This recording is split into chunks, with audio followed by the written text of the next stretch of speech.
Hi everyone. Thanks for coming to Tea and Tales. You guys are very dedicated because it has been very hot this week. So I'm impressed with everyone coming out in such hot weather. We want to start by acknowledging that this program is taking place in the unceded territory of Lillooet Nation. My name is Niki and I'm the curator of the Pemberton Museum, and with me today is Emma Eslake, who's the museum supervisor, and we're lucky to have her with us this summer. Emma and I are presenting some tales from the Pemberton Trail today. Thanks for coming and supporting this program, and if you missed a tale earlier this season, you can see it on our website or on our YouTube channel. This is the fourth of 7 presentations we're doing this summer. And our theme is myths and legends. We're going to feature speakers from Britannia, Mount Currie, Squamish, and beyond. Pemberton's been a place name on European maps for 160 years this summer. Prior to this, it was and remains the traditional territory of the Lillooet peoples. To celebrate the depth of history in this place, we picked the theme of myths and legends, as those tend to be the oldest and most informative stories we have of the past. A myth tells us why things are the way that they are, and a legend tells us how we were. This story that we have for you today might fit into both of those categories. Next week we have Johnny Jones telling us about old maps and his grandfather Koopman the medicine man. On August 14th, Diane Mitchell and a retired miner from the Britannia Mines are coming to talk to us about the legendary copper mine in Britannia. And the last presentation on August 21st, we'll have Professor Matthew Unger, who's going to tell us about some of his research into the murder of Tom Poole in 1879. Just a reminder that all these presentations are filmed for the historical record.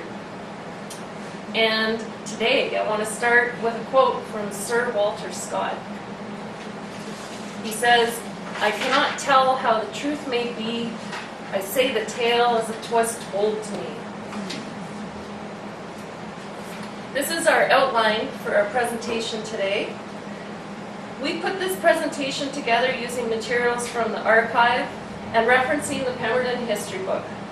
We'll be giving a brief history of the trail, including costs and men who were involved in the early trail building, and not building, as you'll see. And we'll talk a little bit about Carson's cattle drive, but George Vanderwolf's presentation on July 10th really covered this, so we don't want to repeat it. But we will tell you about John Currie's disastrous cattle drive over a decade after Carson's. We'll introduce you to some legendary packers, tell you some tall tales from the Pemberton Trail, and tell you about some of these legendary characters. We'll end with a little bit about the arrival of the railway, as this meant the end of the Pemberton Trail era. 160 years ago, the province of British Columbia was inaccessible beyond waterways that were used by the Hudson's Bay Company. A modern map of the region from Google Earth shows the difficult terrain between Vancouver and Lillooet. When the British first colonized Vancouver Island, there wasn't much interest in the mainland. It was thought to be too mountainous for permanent settlement. There was no farmland, it wasn't good for anything. That was until gold was found on the Fraser River. Immediately, British interest turned to the mainland, and transportation routes inland were a priority for the newly established colonial government. The first tax was proclaimed, and miners had to pay or work on the Harrison-Lillooet Gold Rush Trail as they made their way inland to pursue their dreams of wealth and prosperity. The first historical mention of trails through this area is on the A.C. Anderson map of 1858. J.W. Mackay traveled from Pemberton to Howe Sound in 1858 at the request of Governor Douglas. Mackay's report was highly favorable. Now Rose Tatlow, we'll hear a little bit about her later, because she wrote that it was probably favorable because he was heading downhill the whole way. However, officials remained unconvinced, as the trail still didn't eliminate the need for all these portages on the lakes between Pemberton and Lillooet. By 1870, the gold rush boom had busted, and gold rushers were pushing farther and farther north. The population at Lillooet plunged. There were 30,000 people there, and then there was no one. The Harrison-Lillooet route was abandoned, and those ranchers, farmers, and halfway house proprietors were left in a lurch with no reasonable way to move supplies in or out. In 1860, a Lillooet politician, Thomas Humphreys, promised the construction of a cattle trail to the coast. Construction began in 1873. William Sampson began by reopening the Gold Rush Trail between Darcy and Pemberton, basically the trail along Anderson and Seton Lakes. He also explored the route from Pemberton to Squamish, and he was very optimistic it could be built for $8,000. The true cost at the time was $37,000, which today is worth $850,000.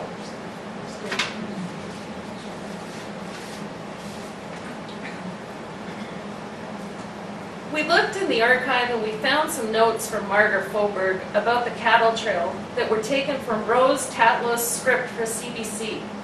Rose was a longtime newspaper woman who worked for the Squamish Advance in 1945 and then the Squamish Times. So Margaret's notes outline the major dates and activities along this cattle trail, which eventually turned into Highway 99. So in 1858, we have John Mackay looking for a route into Lillooet. And then in 1873, trail building starts with William Sampson. In 1874, Sampson built 69 miles of trail from Pemberton to Squamish. In 1875, we had Jack and Clay's crew. Clay's party worked south from Lillooet, and Jack's worked on the Burrard Inlet section. 1876, there was a survey that said, you know, these bridges are going to need to be replaced. I think bridges were always an issue with the trail. Bridges would be there for one summer and then they would be gone after a flood. In 1877, the bridges were built and the trail was finished at a cost of $37,000. So Carson decided, I'm going to take my cattle over it. Well, we know how that turned out. So nothing had really happened after Carson's drive until 1891, and then there was a gathering at John Curry's to discuss reopening the trail south from Pemberton and they got a $1,000 grant from the government to do this. A.P. Barnfield was from Squamish, and he also preempted lands up here. He was involved in that trail building and was one of the men working with Curry on that government grant. In 1892, they did a bunch of work from Chekai to Pemberton. And in 1893, they relocated 10 miles of trail and widened it to 10 feet. So as George Vanderwolf explained at the first Tea and Tale of the season, Robert Carson's cattle drive in 1877 was a disaster for Carson and the cattle. The failure, along with the general public outcry over the construction costs, led to legislative committee hearings in 1878 to investigate the construction of the trail. An article from the Squamish Chief in 1993, written by Don Ross, explains it best. He says, public indignation steamed up with words such as misrepresentation, waste and bobbery, mismanagement, graft and rogue contractors being bandied about. Cost overruns seem to be part of BC's history, both past and present. In 1877, H.A. McClellan was in charge of the trail building, and in the hearing, a man named D. Carey testified at the hearing and suggested that McClellan didn't take his job too seriously. Much of the time was spent with him and in a tent with his wife. Plus, Carey said that several horses were placed at her disposal to carry her trunks and carpets, which caused unnecessary delays. A number of settlers were involved in trail construction, because if you were settled here at that time, there really wasn't much work. So if there was government funding to build trail, you were in on it. In 1873, Marcus Smith, who was a railway surveyor, said of the Portage Trail between Darcy and Pemberton, it is now chiefly used by natives, as there are only 2 or 3 white settlers in the neighborhood, and the road is overgrown with grass and brush that have sprung up since travel was diverted from the Gold Rush Trail. 3 characters on this list that we're going to hear about again are Thomas Poole. He supplied meat and supplies to the crew, and he ran a halfway house at Poole Creek. Scotty Halliday and Walter Burgess packed for the trail builders. It was not long after the trail was completed that Tom Poole and his children were murdered at the halfway house. But more about this on August 21st. After the hearings in 1878, no one used the trail again until the 1890s when John Curry, A.P. Barnfield, and other settlers began to reopen the trail with the $1,000 grant in government funds. They petitioned the government for the money after attempting settlement in Pemberton for a number of years. John Curry, for whom the mountain is named, arrived in Pemberton around 1885, settling on district lots 164 and 165. He was the first postmaster in Pemberton, and he had 3 children with his First Nations wife, Seraphine, from Fountain, BC. A.P. Barnfield, from Squamish, described Curry as 5'10" and probably skookum when he was young, but during his mining years, he developed rheumatic fever from which he never fully recovered. Barnfield had preempted land about 12 miles up the Little Wet River. He described the trail as a heartbreaker.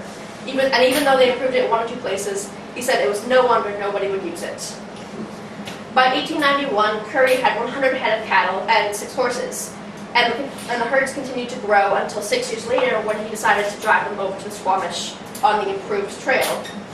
He hired dozens of men from Mount Curry to help with the drive, but the cattle refused to be herded or to stay on the trail. They then tried to build a fence around the trail, but when they started to drive again, the cows just continued wandering up the trail or down the sloughs, and they were lost. And then steady rain turned to snow, and the temperature dropped to negative 27 degrees, or negative 18 Fahrenheit. So the drive was a complete failure, and then the cattle that he did manage to return home died of starvation because he hadn't stockpiled enough hay for the winter. And their skeletons littered the Curry land for years afterward. Now, Barnfield abandoned his preemption once he discovered it was mostly gravel bar. He said we would have had that country opened up years ago if it weren't for Old Smith, a member for Little Wet government. Smith said there wasn't 10 acres of good land in Pemberton. Smith was a Little Wet storekeeper and for some reason was jealous of Pemberton. Smith's successor, the road boss at Little Wet, had a different attitude, but the government was afraid to tackle the road, saying they lacked the money. Barnfield died in 1960 at 94, and John died in 1910 at 76. Andrew Joseph was Lillooet, and he was the first mail carrier serving the post office at the Curry Ranch. This is a close-up of it right here. He brought the mail in all weather from Lillooet. Now you have to remember at this time, mail had money in it. And it had news from home. It had lots of good stuff that you'd order, possibly. So mail was really important. And Andrew Joseph brought the mail in all weather from Lillooet, because Lillooet was the center of the universe back in those days. Lillooet men were the first packers and guides for the settlers in this region. Oh, and one other note is mail carriers had to be fleet of foot and vigilant of thieves.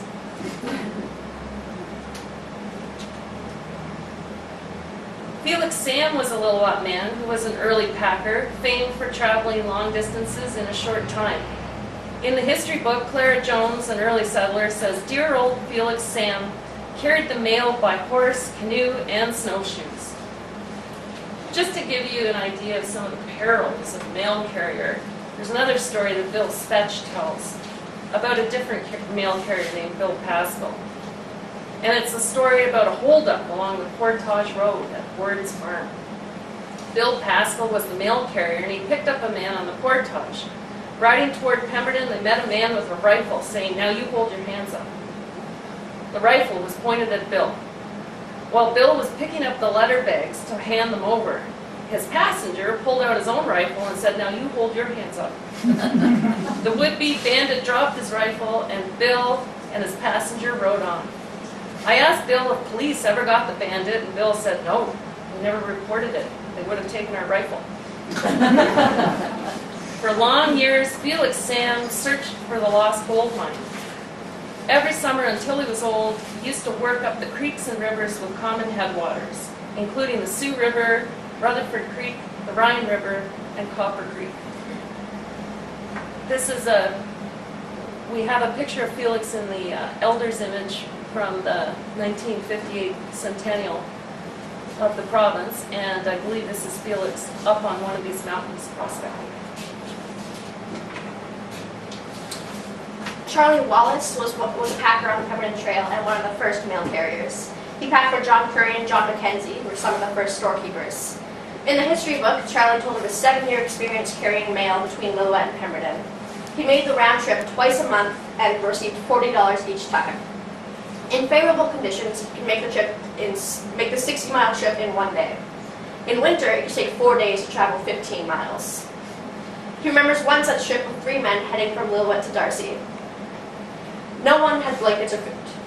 And reaching Seton Lake, a storm whipped up and they sheltered on a bluff. In the morning, their canoes were covered in ice and they had to build a fire to thaw them out. And then they paddled the length of the lake before stopping at an old First Nations cabin to rummage for food.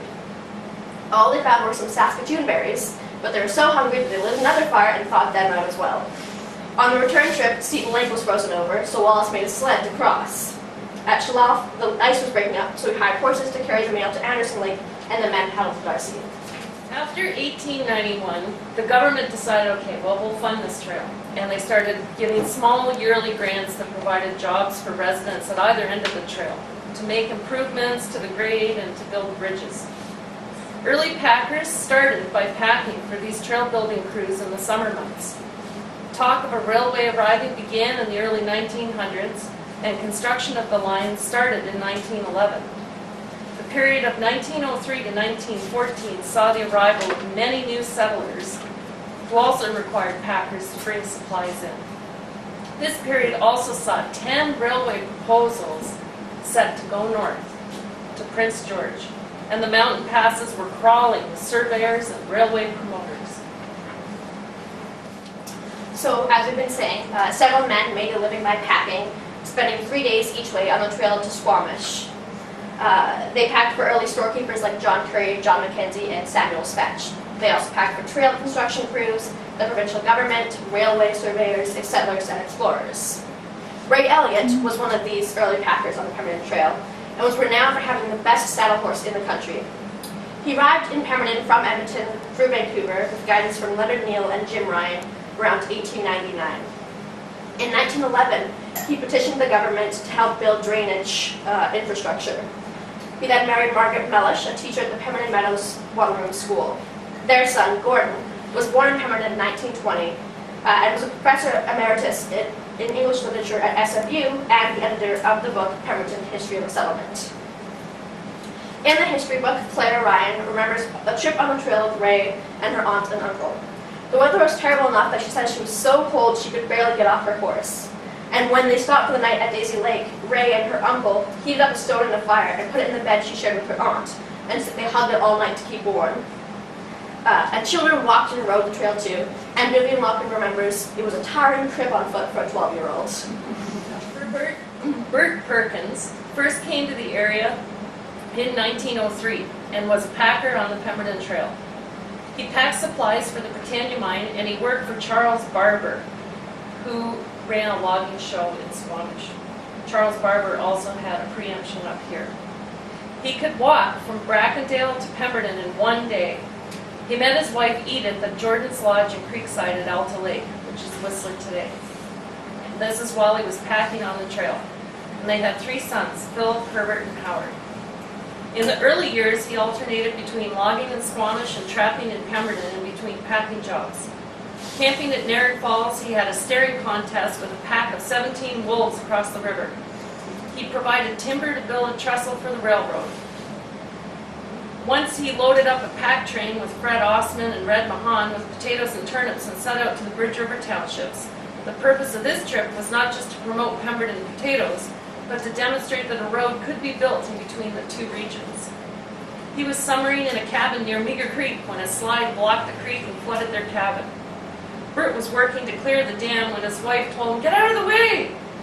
He decided to dance a jig to show he was safe. But then when she screamed and pointed, he looked up and saw a flash flood barreling down toward him, so he jumped out of the way, barely had time to scramble out of the way. He ran a trap line from Meager Creek to the Lillooet River with Slim Faubourg. He bought Patrick Dermody's sawmill, which was the first in the valley. The Miller and Hamill houses were built with Perkins lumber. He worked as a firefighter, as the cook in the camp, and he was apparently an excellent cook. He packed supplies to a group of mountaineers exploring Mount Meager in 1932, and his wife Edith often joined him during winter trapping trips and they would winter along the trap line in the months after Christmas. Edith died in 1982. Bert died in 1950. Tom Greer came to the area with his brothers Jack and Will. He was a foreman for a logger in Squamish and then moved to Pemberton in 1905. He helped to move logging equipment up across the Cheakamus as there was no bridge then. He was a packer for the Pemberton Trail since 1902 and packed powder and supplies for men working on the trail. He also packed supplies for settlers and Mackenzie, the shopkeeper. He would even pack stoves, like the one we have in Sean's house here, which is a job that most packers would refuse. And to make cash, he would also trap in the winter. Then the railway bought the land he had preempted and then put him out of business. And in a letter to Margaret Faubourg, he wrote that in the early years there was no boat service on Anderson or Seton Lakes. So if you had to go that way, you would hire a First Nations man with a canoe, or you walked a rough trail along the lakes with a horse. So now we're going to introduce you to some characters. John Miller had a halfway house, and this was located halfway between Brackendale and Pemberton, just south of Alta Lake, and Pemberton ranchers preferred it to the camping spot at Daisy Lake. A stopover with Mahogany John, as he was known, meant good substantial food, a soft bed, usually in the haymow, and entertainment. So Miller threw slices of bacon from table to frying pan, never missing. And when everything was ready, he would remove the stub of a cigarette from his lips and utter the words well known to every Pemberton pioneer, "Now, gentlemen, please put your feet under the mahogany."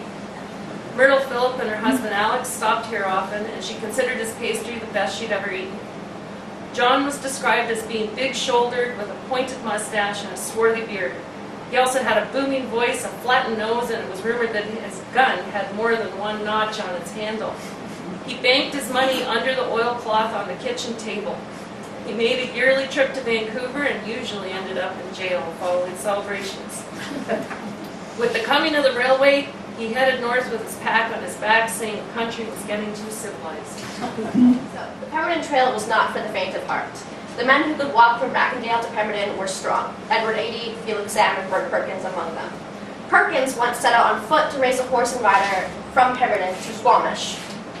Given a 2-hour head start, Perkins reached Squamish on the day he left home and played harmonica all night at a dance. The horseman, William Hamill, arrived at the destination on the afternoon of the second day. So the trail was so bad that it was easier for a man on foot to navigate the rough terrain than it was for a horse. For instance, one man forced his horse to cover the same distance in one day, and that horse died. And Francis Wallace told of traveling with his father, Charlie Wallace's pack train, over the trail to Squamish.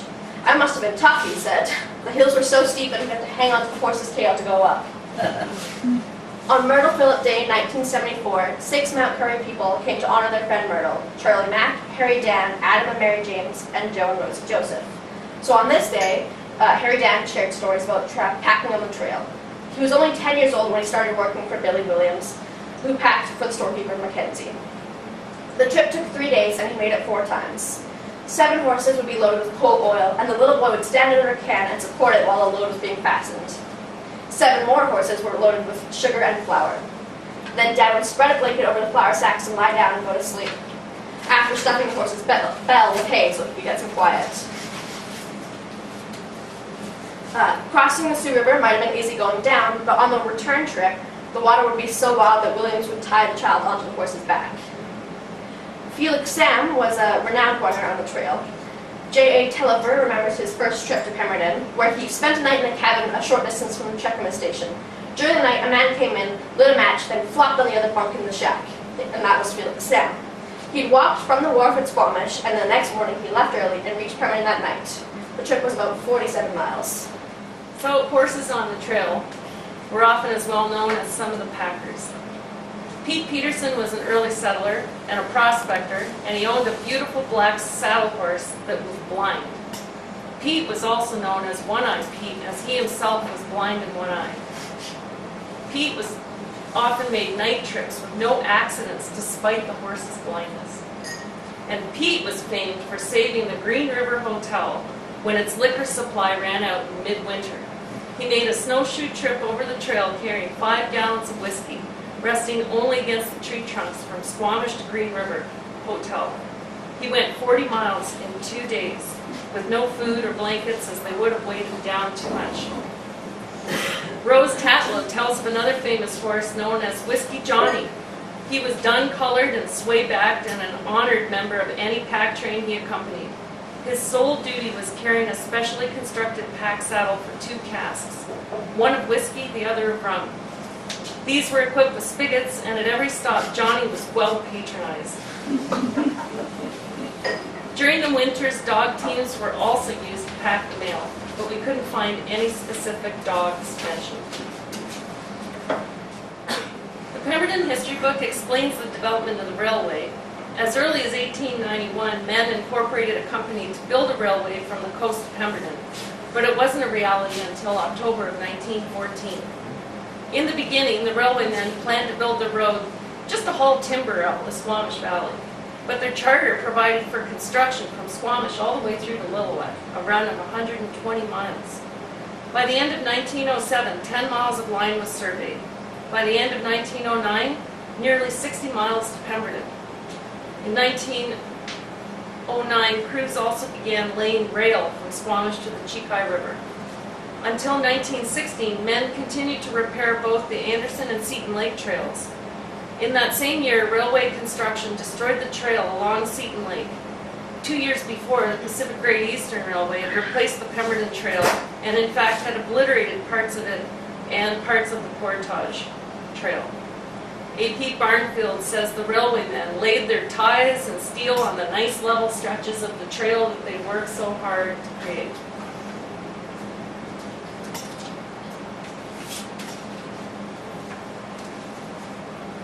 Hopes of permanent settlement was dependent on the railway.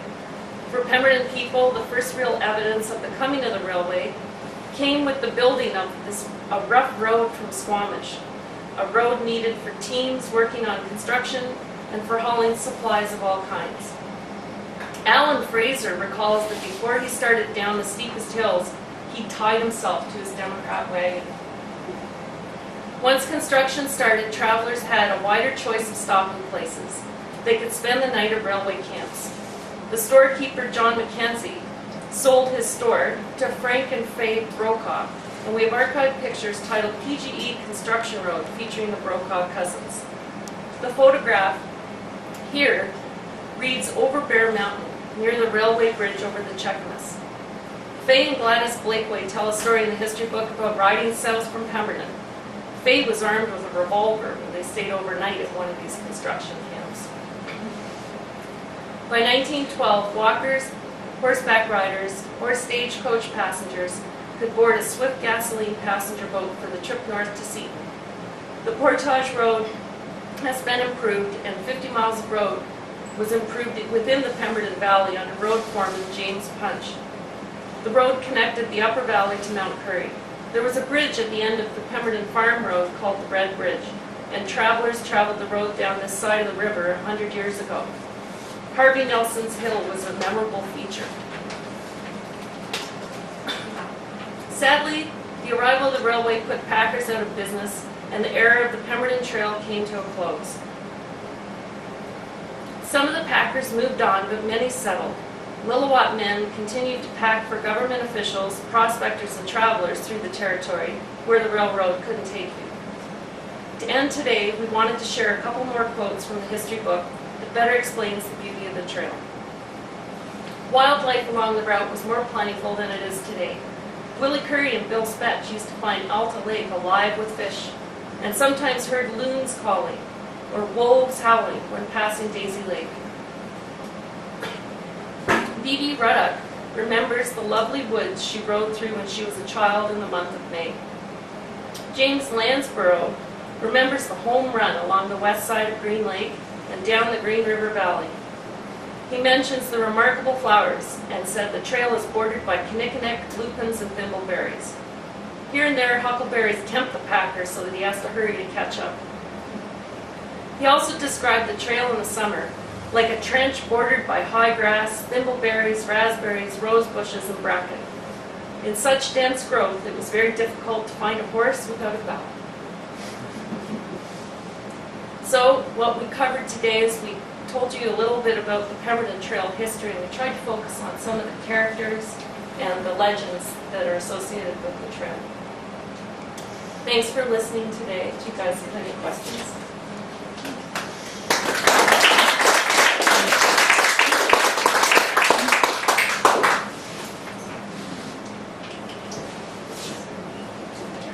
Louise McDonald said she met some of these old packers when she was a little girl. Oh, you didn't talk about Red, Just to mention them. yes. Yes. We tried to focus on the first packers, so that turn of the century period. I don't know very much about him.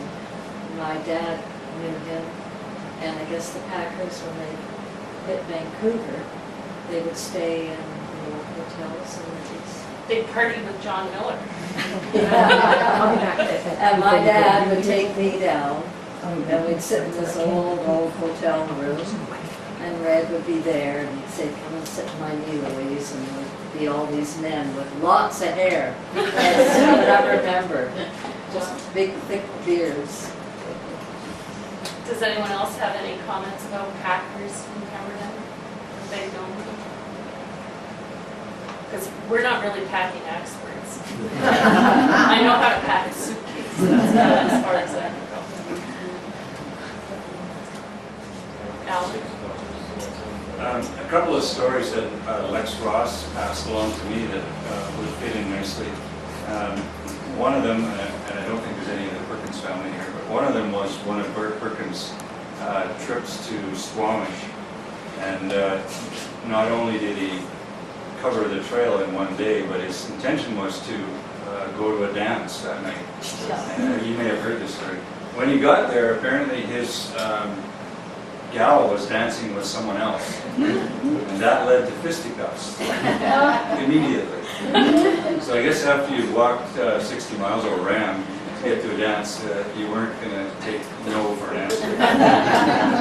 The other story that I found really interesting is if you go up into the mountains in the Tankville area, you'll find some of the old mine shafts, and there's still the narrow gauge rail iron coming out of those shafts.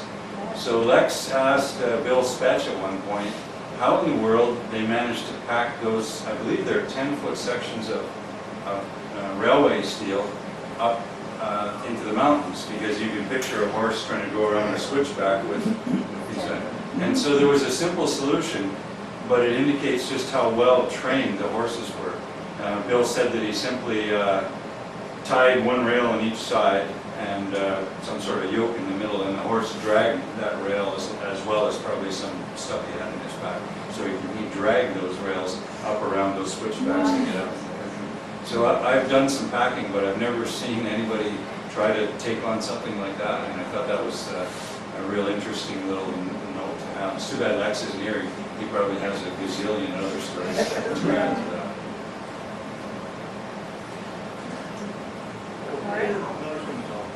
Pardon?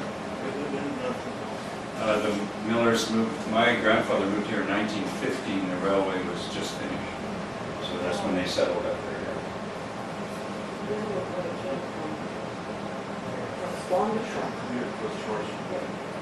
Yeah. Yeah.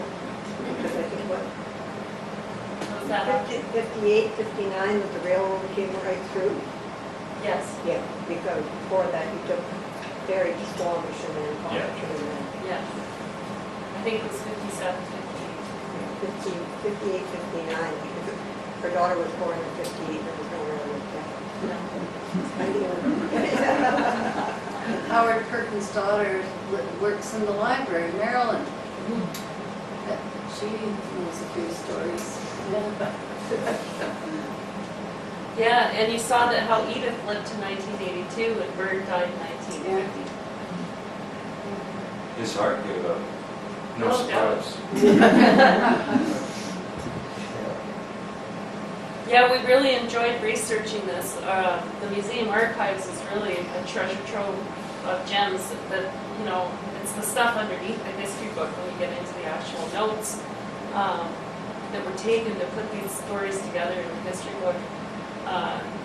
And to be honest, the story about One-Eyed Pete and his blind horse, there were different versions of it, and I'm still to this day, I'm not sure if Pete was blind, or if he was one-eyed, or if the horse was one-eyed, or if the horse was blind. But we put it together, and you know, we went with what the history book said, but I tell you, there were different versions of that story. Well, thanks so much. I'm glad to see so many people interested in these old trail stories from the old days. And the next three, we do have presenters from out of town. But thank you to Emma for helping with this one today. And thank you all for coming.